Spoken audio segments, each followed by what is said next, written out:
engorroso. Es un tema que tiene mucho de teoría y tienen que prestar mucha atención para que lo entiendan, ¿no? Y probablemente van a tener que leer o repasar varias veces para poder entender. No es complicado, pero sí amerita que presten bastante atención para entender un poco las clasificaciones, ¿no? Entonces, vamos a tratar lo que es distopia genital. ¿Qué es la distopia? La distopia, en la exploración que vamos a hacer en ginecología, podemos ver un descenso del cuello uterino, de las paredes vaginales, anterior, lateral, posterior, superior, y obviamente cada una de estas paredes va a estar incluyendo a un órgano. Detrás, por ejemplo, de la pared anterior, vaginal anterior, podemos encontrar la uretra o la vejiga. Detrás de la pared posterior, el recto y el intestino. Y de la pared superior, el útero o el intestino, ¿no? Entonces, digamos que la vagina, vamos a tener la idea como si fuera un cono, ¿no? Hacia adelante, la uretra y la vejiga. Hacia la parte superior de este cono, el útero. Hacia atrás, el intestino. Y hacia la parte posterior, pues vamos a tener la parte del recto. Más o menos un 11.8 de las mujeres van a ser intervenidas por un prolapso genital a lo largo de su vida y supone hasta el 30% de la cirugía mayor ginecológica en nuestro entorno. Ahora, es frecuente también que las personas mayores en algún momento van a consultar por una incontinencia urinaria o por una sensación de bulto en los genitales, y que muchas veces ni siquiera va a estar asociado, ahora vamos a mencionar factores de riesgo, pero algunas veces vamos a tener pacientes que no han tenido bebés o que no tienen algún factor de riesgo y sin embargo van a tener esta patología. Adicionalmente a eso es muy frecuente en aquellas mujeres que han tenido partos tipo normal, partos autóxicos, ¿no?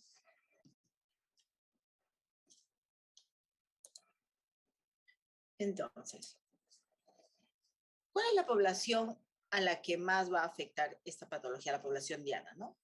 Generalmente son las mujeres que van a consultar por una sensación de bulto y generalmente algunas veces van a referir incontinencia urinaria. Conforme vamos a ir desarrollando el tema, vamos a ver que dependiendo del órgano prolapsado son los síntomas. Por ejemplo, este es un prolapso total. En este caso, muchas veces la paciente viene sin referir, por ejemplo, incontinencia urinaria. ¿Por qué? Porque obviamente al estar todos los órganos prolapsados, sirven como una válvula que obstruye la salida involuntaria de la orina. Y muchas veces cuando lo corregimos, empieza la incontinencia, ¿no? Entonces a veces la paciente dice, no, estoy peor, antes no se me escapaba la orina y ahora sí. Entonces tenemos que evaluar bien y vamos a ver qué estrategias tenemos para ver qué opciones le ofrecemos y no ofrecer más o que el paciente a veces tenga expectativas mucho más grandes de las que nosotros podemos quirúrgicamente mejorar. Entonces vamos a empezar por el piso pélvico. El piso pélvico es una estructura de músculos y tejidos conectivos que entregan soporte y estructuras de suspensión a los órganos pélvicos y abdominales. El músculo más importante es el músculo elevador del ano, un músculo que cubre la mayor parte de la pelvis. Los órganos pélvicos pueden dividirse en 3 compartimientos. Como ya les mencioné, anterior, vejiga y uretra, medio, donde va a estar el útero y la vagina, y posterior, el recto, el conducto anal y el aparato esfinteriano. Estas estructuras se encuentran en íntima relación con la musculatura del piso pélvico, el cual tiene participación en las funciones de cada uno de estos, determinando no solo el soporte, sino además participando en la continencia urinaria y fecal. Entonces, esto es la parte primera que tenemos que entender. Que el músculo elevador del ano es el más importante en cuanto al piso pélvico. Y que tenemos 3 compartimentos, anterior, superior y posterior. En el piso pélvico vamos a encontrar 3 partes. El diafragma pélvico o endopélvico, está integrado por el músculo elevador del ano, que lo conforman 3 músculos, el pubo rectal, el pubo coccigio y el ilio coccigio. El músculo isquiococcigio o coccigio. Luego vamos a tener el diafragma urogenital y las fascias endopélvicas que sirven de sostén. Entonces, Estas tres estructuras van a formar el piso pélvico, pero recordemos que el más importante, el músculo elevador del ano. Entonces, la musculatura del piso pélvico corresponde a un grupo de músculos estriados dependientes del control voluntario que forma una estructura de soportes como una hamaca para que los órganos no vayan a caer. Ya les he mencionado, el músculo más importante es el elevador del ano, que ya fue descrito en el siglo XVI por Andreas Vesalius. Entre la séptima y la novena semana del desarrollo intrauterino se observan los primeros esbozos de este músculo. Existe evidencia de cierto dimorfismo sexual de este músculo que han sido vistos en estudios histológicos de recién nacidos. O sea, ¿qué quiere decir? Que este músculo va a ser diferente en las mujeres como en los hombres en cuanto a su distribución. Las mujeres van a presentar un músculo más laxo y con mayor cantidad de tejido conectivo, precisamente porque la idea de este músculo también es que participe durante el periodo del parto, ¿no? Entonces no puede ser un músculo demasiado denso. Entonces, esta parte, si la entendemos, ya entendemos cómo funciona el prolapso. El músculo elevador del ano, en conjunto con un segundo músculo, que es el músculo coxigio, forma el llamado diafragma pélvico, siendo, como les había dicho, el músculo elevador del ano el principal componente. Este diafragma se va a extender desde la parte anterior del pubis hasta el coxis y hacia ambas ramas laterales de la pelvis menor. Entonces, es como un triángulo. Como un triángulo, como un embudo, ¿no? Y van a estar integrados en la mayor parte del suelo pélvico. Existe además otro grupo muscular que conforma el diafragma urogenital, que vendría a ser este de acá, donde se encuentra la uretra, y uno más superficial al elevador del ano, que al igual que este participa también en la continencia. Entonces, el elevador del ano es un músculo extenso, ¿no? Es un músculo, como ya ustedes deben haber visto en anatomía, está compuesto por 3 fascículos o haces. El haz puborectal, que va dando la vuelta alrededor del recto, ¿correcto? Entonces, sus fibras se van a cruzar por detrás del recto. Es este que está con la flechita A. Va a tener un componente que es el haz que se va hacia la parte posterior, hacia la parte del coxis. Entonces vamos a tener el haz puborectal y el haz pubocoxigio, ¿correcto? Entonces, el haz puborectal da la vuelta y el haz pubocoxigio que va hacia atrás. Prácticamente es un músculo que va del pubis al coxis, pero está dividido en 2. En un haz que rodea el recto, que es el haz puborectal, y un haz que se va hacia atrás hasta el coxis, que viene a ser el haz pubocoxigio.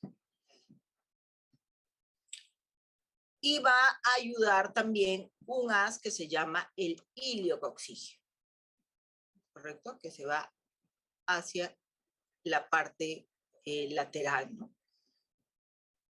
Entonces, todos estos van a formar el músculo elevador del ano.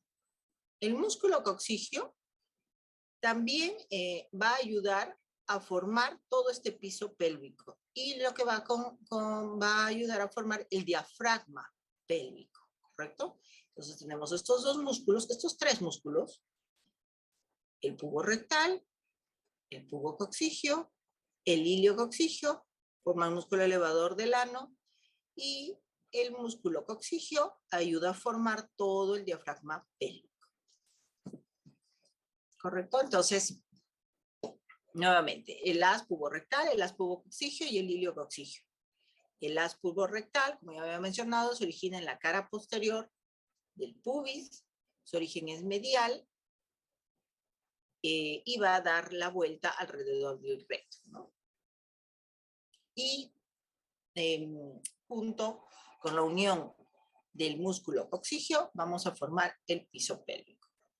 El ácido coxígeo, como saben, se va a extender, como ven aquí en el gráfico, en las partes laterales de la sínfisis del pubis y el arco tendinoso. Y todo esto va a formar una V o las alas de mariposa que se observan en los cortes coronales en esta altura. Entonces, esta es la parte más importante que tenemos que entender del piso pélvico. El músculo elevador del ano, en conjunto con, como ya habíamos dicho, con un segundo músculo, que es el músculo coxígeo, forman el llamado diafragma pélvico. Siendo la primera, el elevador del ano, el músculo principal. Este diafragma se extiende hacia anterior desde el pubis, hacia posterior el coxis y lateral a ambas paredes laterales de la pelvis menor. Se extiende como un embudo hacia la parte inferior, formando la mayor parte del piso pélvico. Existe además otro grupo muscular que va a conformar el diafragma urogenital, más inferior, más superficial, al elevador del ano, al igual que este participa en la continencia urinaria, ¿no? Entonces el diafragma urogenital vendría a ser esto, donde está la uretra, los músculos puborectales, los músculos pubocoxígeos, el músculo pubocoxígeo del pubis hacia el coxis, y los músculos iliocoxígeos que van por las paredes laterales hacia el coxis. Todo esto forma el diafragma pélvico. Y el músculo pubocoxígeo y el puborectal forman el músculo elevador del ano.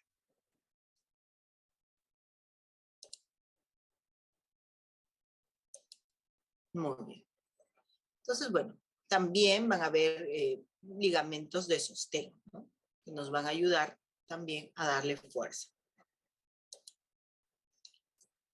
¿Cuál es la relación de la musculatura del piso pélvico y los órganos pélvicos en la pelvis femenina? Entonces, si hacemos un corte lateral, vamos a ver nuevamente el músculo pubocoxígeo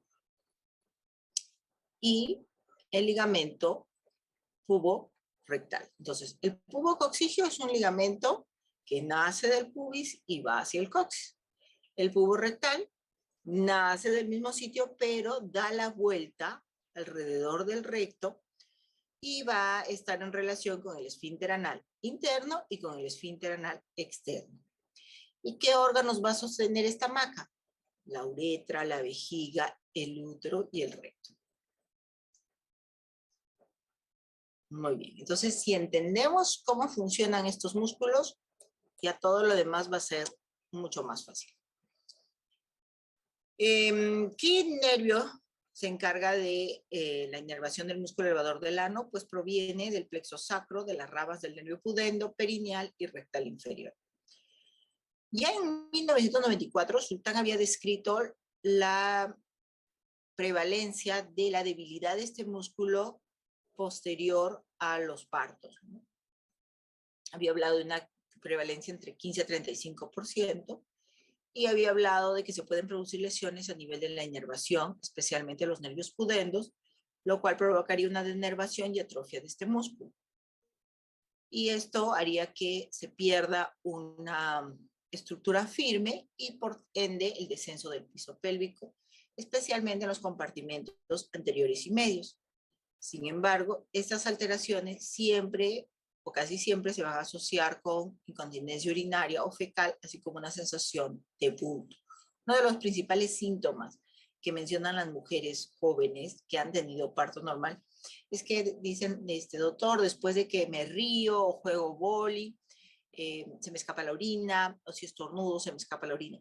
Es el principal problema que van a tener después de un parto normal. Sobre todo si es que el parto ha sido un feto muy grande, si es que de repente ha sido un procedimiento muy largo, si es que hemos realizado los famosos Kristeller, ¿no? Si es que ha habido mucha lesión de estos músculos del piso pélvico. ¿Cómo funciona el músculo elevador del ano? Es, como ya les había mencionado, cuando estamos en reposo, es como un embudo, es como un domo. Entonces esto permite de que no haya salida de las heces. Cuando contraemos, o sea, si nosotros contraemos el músculo rectal, el elevador del recto. Entonces esto se va a colocar en posición horizontal y va a impedir el pasaje. Y cuando nosotros nos relajamos para ir al baño, pues se van a poner en forma paralela y van a permitir el pasaje de las heces.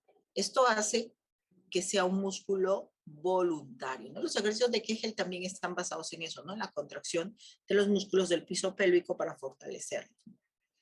Entonces, al contraerse el músculo elevador del ano, se pone horizontal, ¿no? Se horizontaliza y eleva la unión anorrectal, generando un ángulo que dificulte el paso de las heces desde el recto hasta el ano por un cambio de los ejes, ¿no? Y cuando se relaja, durante la defecación, desciende la unión anorrectal y se alinea recto al conducto anal para permitir la defecación. Este es parte del mecanismo de la continencia fecal, evitando la salida de los heces en un momento inapropiado. Y como sabemos, esto tiene mucho que ver, la constipación, por ejemplo, son a veces con malos hábitos, ¿no? Que se pueden mejorar ya que estamos hablando de un músculo.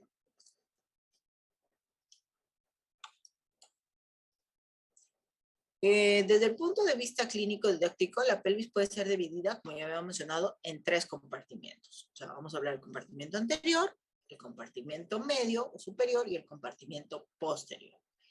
Y esa división es más bien una división práctica y no anatómica, porque al fin y al cabo, si bien es cierto, se han dividido en compartimentos, todos los órganos están relacionados unos con otros. O sea, no es que están separados así, el anterior, el medio posterior, sino que están interrelacionados, pero para un motivo de poder comprender o de poder enseñar o de incluso poder corregir quirúrgicamente esto, se dividen en estos compartimentos. Pero en realidad, pues todo, como ustedes saben, están unos con otros.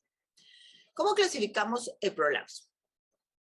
Entonces ya entendemos cómo está el piso pélvico, cómo está el diafragma pélvico, hemos tenido de repente algún factor que ha hecho que este piso ceda, y ahora tenemos que ver cómo lo vamos a clasificar o cómo lo vamos a escribir. Existen varias clasificaciones. Muchos de los médicos, por practicidad, usamos la clasificación de Badin, que es un poquito antigua, de 1972, pero a veces es más fácil de entender y de repente más fácil de manejar para algunos, ¿no? Y lo más reciente, que es el Pelvic Organ Prolapse Condition, que es el POPQ, que es el más popular, y es probable que cuando ustedes hagan sus rotaciones a nivel de internado les pregunten, ¿no?, sobre el POPQ. Por eso es importante que lo entiendan. En teoría es mucho más exacto, solamente que requiere mayor entrenamiento para poder determinar las 9 clasificaciones que tenemos que ver, las 9 estructuras que tenemos que evaluar para dar una clasificación. Entonces, es importante que lo sepan. Personalmente, creo que salvo para fines académicos, no nos ponemos a medir las distancias y los tamaños, ¿no? Para fines de precisión, con los residentes, ¿no? Sí, lo hacemos. Pero tener una paciente ahí con la reglita midiéndola a veces es un poco incómodo. Pero les doy casi seguro que por ahí les va a tocar algún asistente ginecólogo que les va a preguntar del POPQ, que es un poquito, no es difícil, pero sí hay que prestar un poquito de atención, ¿no? Y esta clasificación lo que busca es tener en cuenta el órgano prolapsado, el grado que alcanza, y se utilizan como puntos de referencia el himen y el introito vaginal. En general es preferible el himen, puesto que supone una referencia anatómica más reproducible.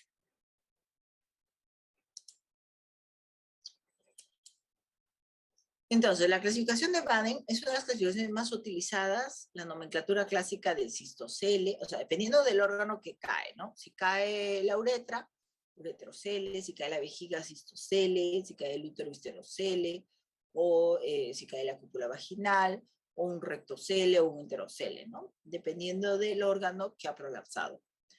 En el cistocele es el descenso de la vejiga, bueno, el uretrocele, la uretra; el histerocele, el útero; el rectocele es el descenso del recto.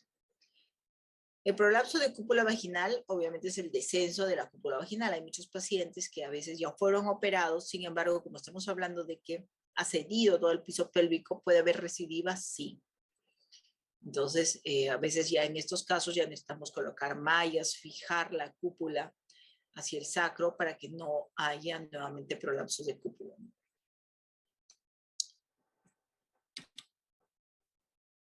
El prolapso se va a dividir en esta clasificación en 4 grados, tomando en referencia el límite. Esta es la que yo personalmente utilizo para el área de consultorio, para poderme guiar, ¿no? Porque es sencilla. El grado 1, el compartimiento está a la mitad del camino, desde el fondo al límite. El grado 2 está prolapsado hasta la altura del límite. El grado 3 sobrepasa el límite y el grado 4 es un prolapso total del compartimento. O sea, es mucho más sencillo. 1 a la mitad, 2 hasta el límite, 3 sobrepasa el límite y 4 está totalmente prolapsado. Esto sí es otra parte pesada, al igual que la parte de los músculos. Es el sistema del POPQ. Y a ver, voy a tratar de ser lo más didáctica posible para que me puedan entender, porque si no se van a marear. El POQ es un conjunto de valores que permiten una precisión, entre comillas, exacta del soporte del piso pélvico y no establece un grado de seguridad. Facilita la evaluación y la estabilidad y progresión del prolapso y está estandarizado y aprobado por diferentes asociaciones internacionales, ¿no? Esto es lo moderno en prolapso, que todo el mundo está utilizando si, digamos, queremos hacer una publicación y de hecho que en algún momento les van a preguntar, ¿no? El POQ se basa en las distancias comprendidas entre 6 puntos situados entre la vagina y un punto de referencia que viene a ser el límite. Se expresa en centímetros y va precedido de un signo menos, siempre que el punto se encuentre proximal o por encima del límite, y un signo más cuando el punto está por debajo del límite. Entonces, hasta ahí vamos a ver unos puntos si está por encima del límite, menos. Si está por debajo del límite, más. Y lo vamos a medir en centímetros. Hay hisopos que ya vienen con la medida, para que sea más fácil tomar las medidas. Ya vienen como si fuera una reglita, o si no, pues como una reglita, ¿no? O un cálculo aproximado.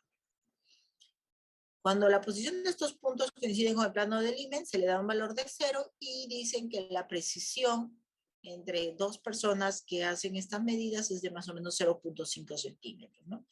Estas clasificaciones a veces salen con la idea de estandarizar criterios, ¿no? Que los criterios sean iguales en cualquier parte del mundo y sobre todo si es que vamos a hacer una publicación. Estos son los puntos vaginales. Entonces, a ver, acá mucha atención para que podamos entender.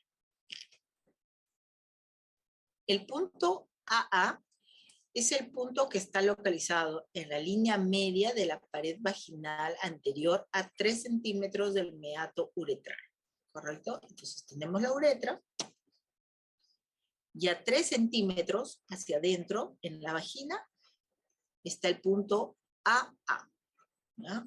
Uretra, 3 centímetros. El punto BA se mide desde el fondo. Este punto no es fijo y está centrado por el punto más distal en el fondo de saco anterior y el punto AA. ¿Ya? La distancia más lejana entre este y este punto. Entonces, este es el punto que nos va a medir, por ejemplo, un cistocelio, ¿no? Se supone que si la vejiga está caída, este punto va a estar mucho más cerca al punto AA. Y si la vejiga está en su sitio, pues este punto va a estar mucho más alejado. El punto AP está localizado en la línea media de la pared vaginal posterior a 3 centímetros del límite. ¿No? Entonces el punto AP es a 3 centímetros del límite. Nuevamente, más despacio para que lo entiendan. El punto a 3 centímetros del introito vaginal, de la uretra, perdón, del introito uretral. El punto BA es el punto más alejado desde el fondo al punto AA, la medida que existe. El AP es a 3 centímetros de la entrada himenial en la pared posterior de la vagina. Y el punto BP es parecido, es el punto posterior más distal que está comprendido entre el punto AP y BP. El punto C es el punto más distal del cérvix o de la cúpula vaginal, ¿no? ¿A qué distancia está? Es el punto más distal.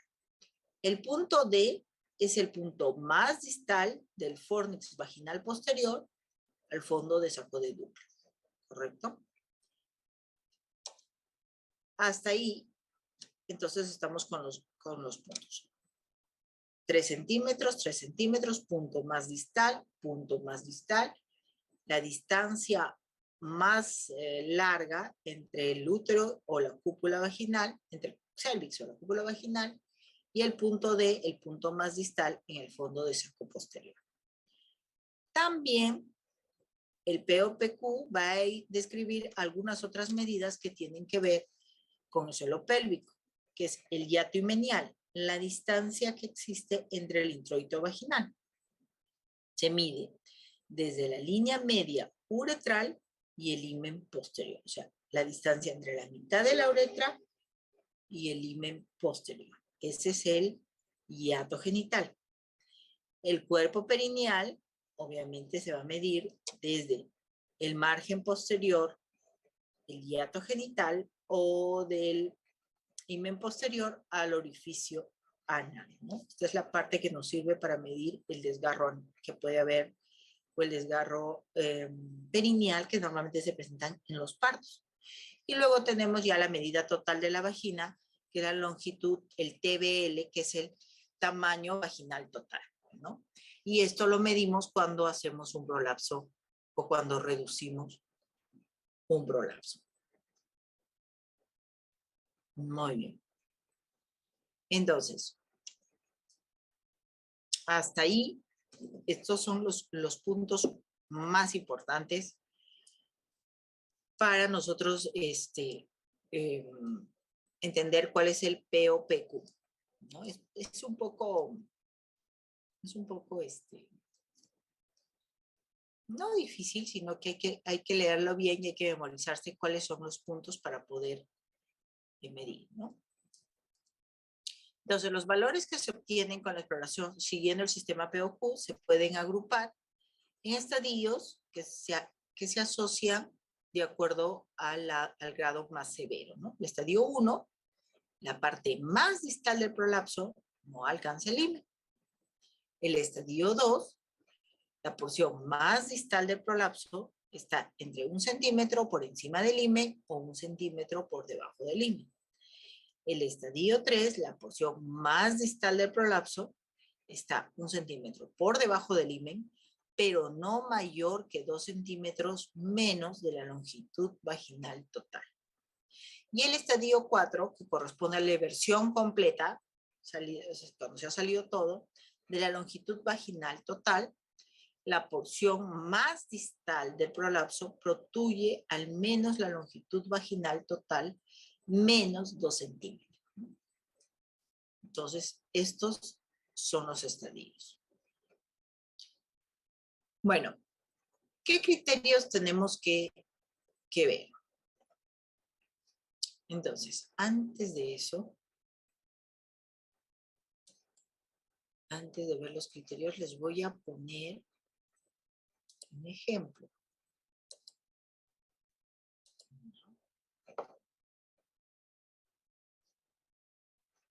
Les voy a poner un ejemplo de cómo informamos y cómo medimos de acuerdo a este sistema PO.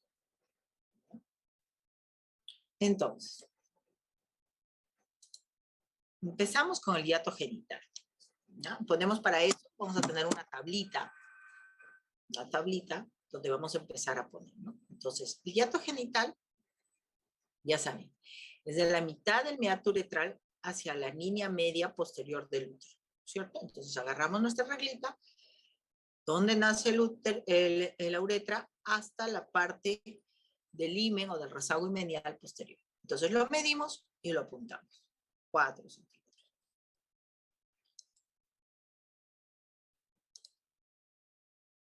Seguimos. Medimos el cuerpo perineal. Ya saben que es de la pared posterior hacia el recto.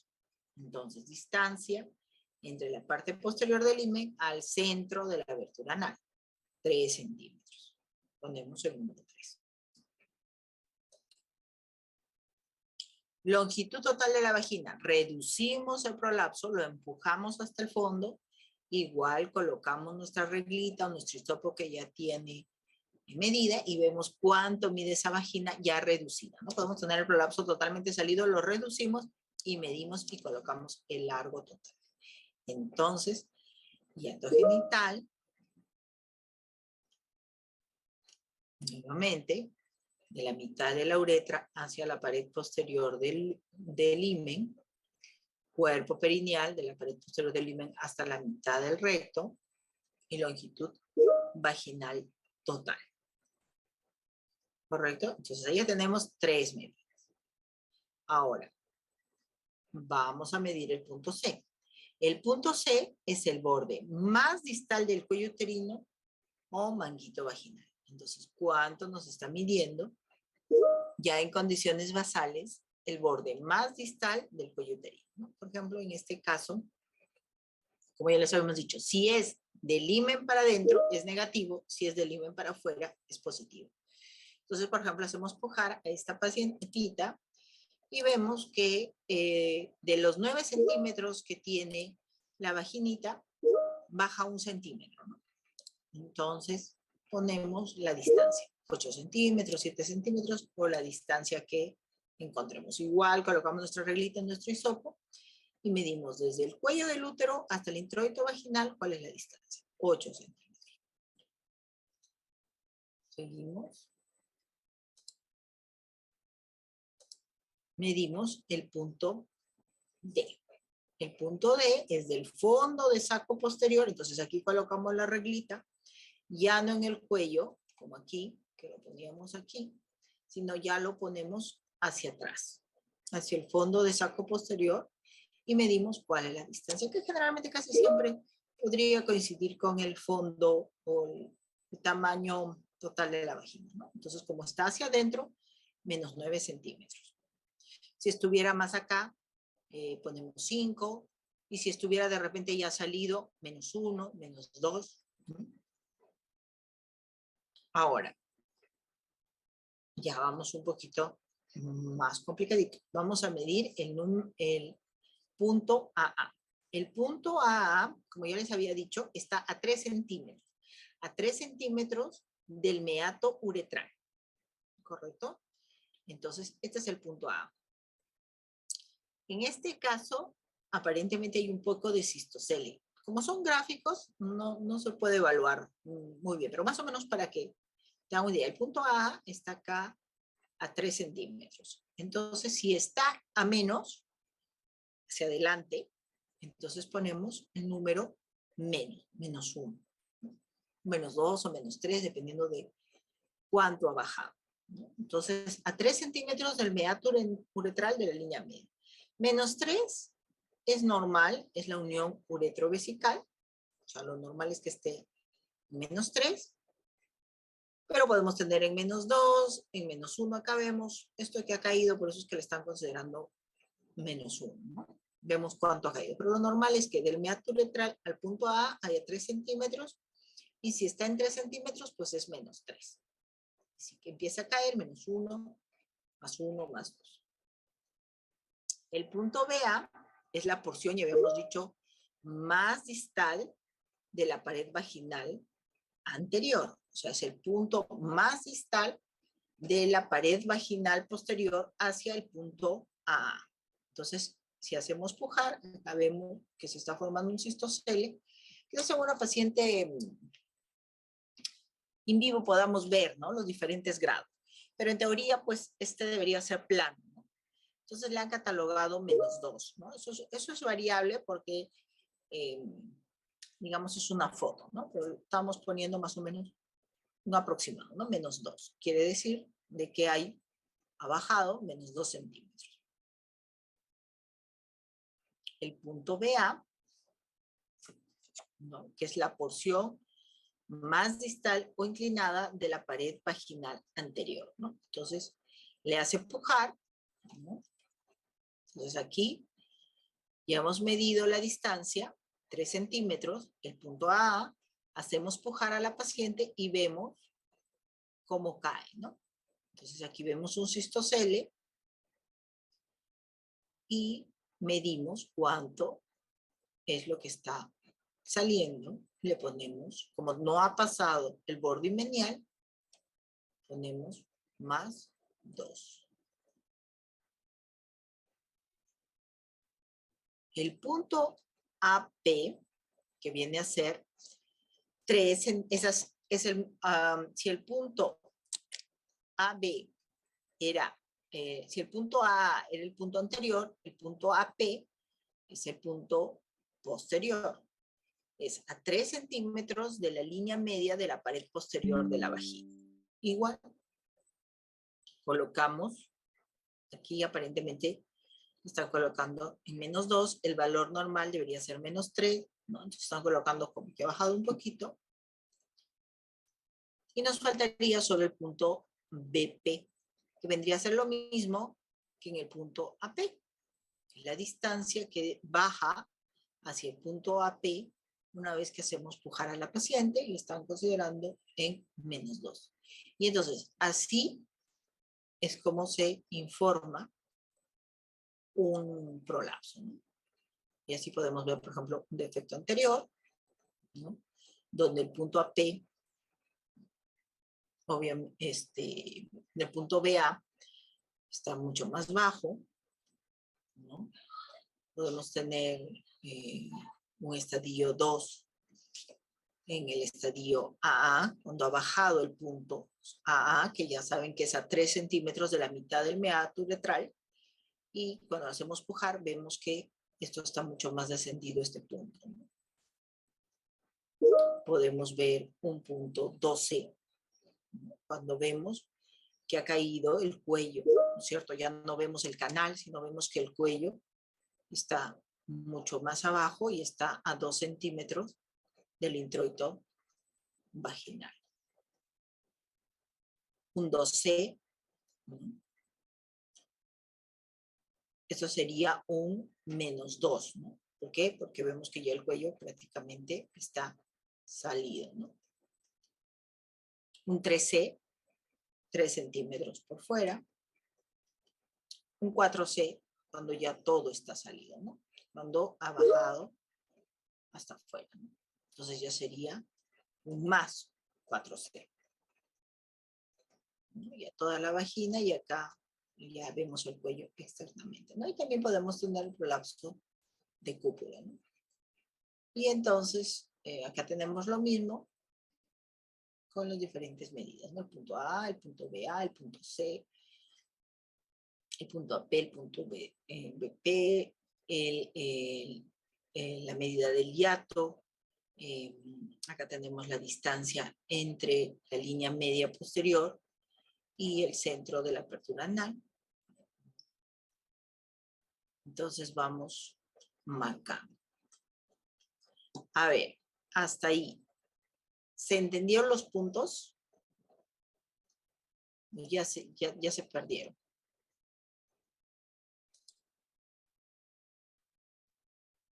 A ver, chicos, los que están por acá, por eso les he dicho, esta clase es bien media pesadita aún para los residentes explicarles los puntos. Y generalmente tenemos que repasar bastante con bastantes pacientes como para grabarnos los puntos A, B, P y todos los puntos. A ver, hasta ahí están... Yo tengo una duda. ¿El rectocele y el enterocele es la salida por el canal vaginal o es la salida por el ano? No, por el canal vaginal. Todo Por lo el que canal nosotros vaginal. evaluamos Ok. Ujú. es por vagina. Ahora, no evaluamos la salida propiamente dicho del recto, o sea, no es que vemos el intestino saliendo, sino vemos la protusión del recto a través de la pared vaginal posterior. O sea, vemos la bola que se forma acá atrás.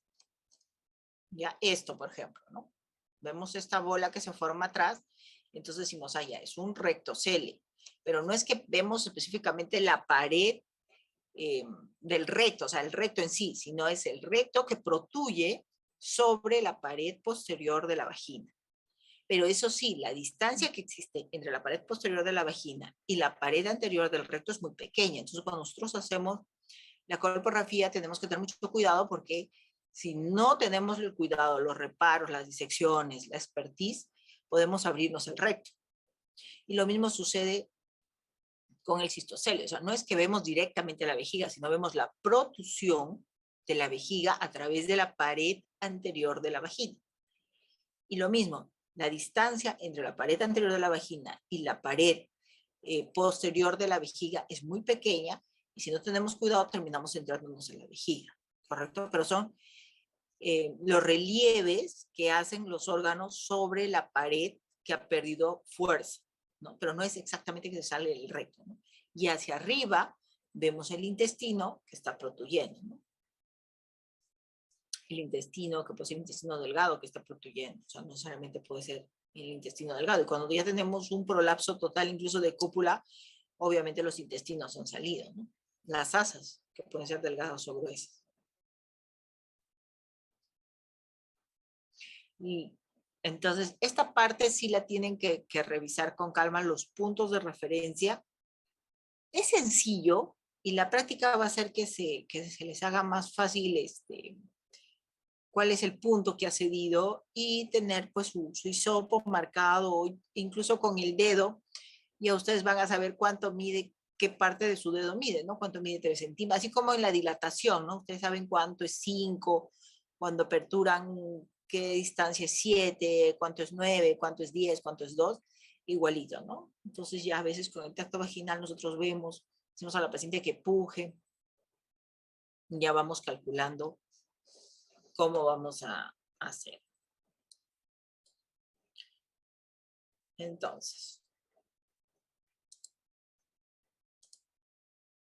vamos a regresar entonces a la otra diapositiva. Entonces, obviamente para la evaluación correcta debemos hacer una anamnesis detallada y una exploración física adecuada, ¿no?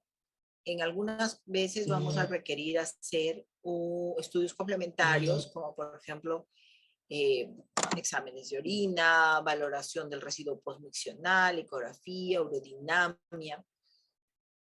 Es importante que hagamos una urodinamia, sobre todo si tenemos un problema vesical, porque muchas veces la paciente asume que va a mejorar su incontinencia urinaria con la cirugía y si el problema a veces es de otro tipo, puede ser que no mejore o que mejore muy poco. Entonces es importante que todo paciente tenga una urodinamia. Y como les había explicado, en el prolapso total, muchas veces la paciente no tiene incontinencia porque el prolapso está obstruyendo la salida de la orina. Y cuando nosotros regresamos todo a su sitio, empieza a perder orina, ¿no? Entonces a veces la paciente siente que no está bien. Dice, antes cuando tenía el prolapso no perdía orina y ahora sí. ¿Sí?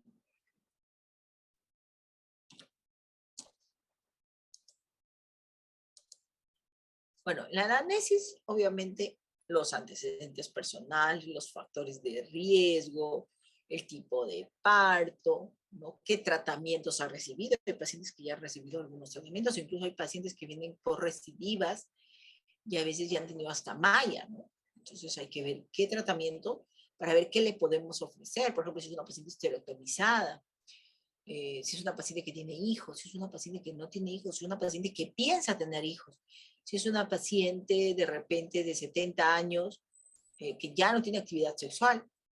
Ahora, puede ser una paciente de 70 años con actividad sexual. Yo tengo pacientes hasta de 80 con actividad sexual. Entonces, eso también depende del tipo de cirugía que vamos a realizar, ¿no? Y qué le vamos a ofrecer. Porque si es una mujer joven, no le voy a ofrecer, por ejemplo, hacerlo a tener quirúrgica que se llama coproclasis, o sea, cerrarle la vagina, ¿no? O si de repente es una señora mayor, viuda, que ya no tiene relaciones sexuales, no piensa tener relaciones sexuales, de repente la mejor opción y tiene algunos factores de riesgo es cerrarle totalmente la vagina. Entonces hay que evaluar bien qué casos a qué pacientes. Existen varias clasificaciones para determinar los factores de riesgo, los más conocidos de Bloom y Norton. Habla de factores predisponentes, ¿no? Raza, variaciones anatómicas, el colágeno, en otras palabras, la alimentación. ¿Qué factores tenemos iniciadores? Por ejemplo, se ha tenido una cirugía pélvica radical, se ha tenido radioterapia, se ha tenido parto vaginal, pero a veces yo he tenido pacientes nulíparas que ni siquiera han sido tosedoras crónicas, ¿no? Porque dice que el ser tosedor crónico también es un factor de riesgo y han venido con prolapsos totales. ¿Qué factores tenemos que van a favorecer que haya un prolapso de órganos pélvicos? La obesidad, el déficit estrogénico, por eso es que esta enfermedad es de personas mayores, ¿no? Justo hoy día en la consulta vi una señora que me decía, de pronto me bañé y sentí un bulto que nunca antes había sentido. Y cuando lo examinó tenía una distopia, ¿no? Quiere decir que ha cedido los músculos, ¿no? Producto de la edad. Bueno, como decía, la artrosis crónica, las tosedoras crónicas, el ejercicio intenso, ¿no? Sobre todo las que suelen hacer mucho peso. ¿Qué factores tenemos que van a descompensar el piso pélvico? El envejecimiento, las comorbilidades, ¿no? La diabetes, la medicación que está tomando, ¿no? Como ya hemos hablado, todo aquello que disminuya la fuerza muscular, ¿no? La paridad, el número de hijos es un factor de riesgo y el antecedente de histerectomía vaginal también es un factor de riesgo. Es importante que sea una buena suspensión cuando hacemos una histerectomía vaginal porque podemos evitar la distopia genital un tiempo y luego tenemos un prolapso de cúpula, ¿no? Que a veces es más difícil de solucionar. Entre los factores de riesgo modificables, pues el más importante es la obesidad, ¿no? Que es más fácil bajar de peso. Por eso es que hay personas que de pronto, jóvenes, que han estado muy bien y de pronto suben de peso y vienen porque tienen una incontinencia, ¿no? Y está muy asociado al sobrepeso. Les mejoras el peso y la incontinencia va mejorando, ¿no? Y el principal motivo de consulta pues es un bulto en la vagina, ¿no? ¿Qué otros síntomas podemos tener? Bueno, urgencia miccional, aumento de la frecuencia para orinar, nicturia, ¿no? O sea, pacientes que se despiertan en la noche para orinar, la incontinencia urinaria de esfuerzo, que se ríen, tosen, estornudan, se les escapa la orina.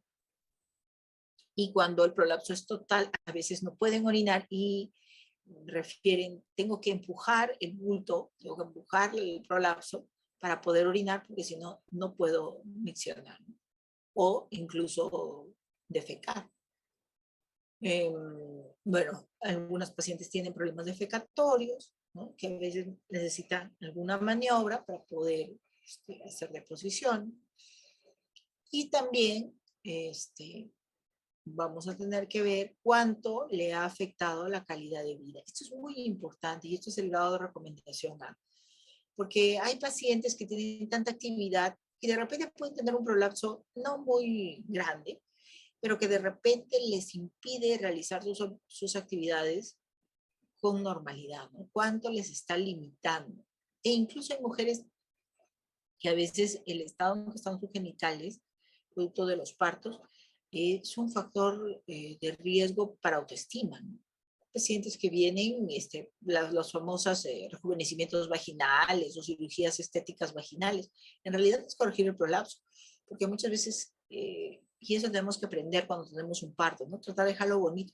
A veces cuando somos internos, o a veces el apuro que puede suceder, hacen unos cortes y unas suturas que estéticamente no quedan bien. Y eso puede menoscabar la autoestima de las pacientes, ¿no? Hay cuadros, hay fichas para ver cuánto les está afectando a un paciente, ¿no? Entonces, estos cuadros, estas fichas, estos cuestionarios, ya están estandarizados, sobre todo cuando queramos hacer estudios de investigación, ¿no? Entonces, uno es el PFDIU-20, el PIFPQ-7.